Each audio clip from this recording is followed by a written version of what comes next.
Imagine believing you could casually stroll into a foreign land, and its people would greet you with open arms as liberators.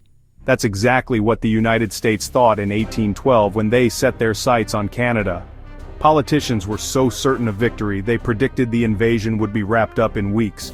But what unfolded was a catastrophic blunder. The War of 1812 wasn't just about Canada. British impressment of American sailors and trade restrictions fueled calls for war. With Britain fighting Napoleon in Europe, US leaders saw Canada as vulnerable and ripe for conquest. They assumed Canadians would eagerly defect and join the American Republic. They were dead wrong. The plan looked brilliant on paper: strike Canada from 3 fronts: Detroit, Niagara, and Montreal. But the execution was disastrous. The US military was ill-prepared, led by aging Revolutionary War veterans and political appointees with little battlefield experience. At Detroit, General William Hull faced British forces and Native American warriors led by the formidable Tecumseh. Despite outnumbering the enemy, Hull was paralyzed by fear. When British General Brock demanded surrender, Hull capitulated without firing a shot. Detroit's fall was a national embarrassment.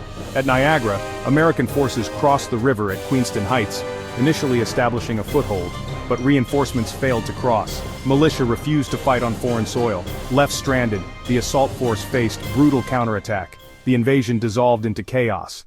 Canadians mounted fierce resistance. Far from wanting American liberation, they formed a united front. Tecumseh's alliance with the British proved instrumental in thwarting American advances. The invasion strengthened Canadian identity, forging national pride built around resisting American aggression. America failed due to overconfidence, logistical nightmares, fragmented leadership, and uncooperative militia. The biggest miscalculation was underestimating Canadian loyalty and native alliances. The price of that fantasy was paid in blood and humiliation. Ironically, America's failure shaped both nations' identities. The war fostered American resilience and Canadian unity. The border remained, creating 2 distinct nations with intertwined histories. The War of 1812 might be forgotten, but its impact echoes today. What do you think? Would history be different if Canada joined the US? Share your thoughts and subscribe for more untold stories.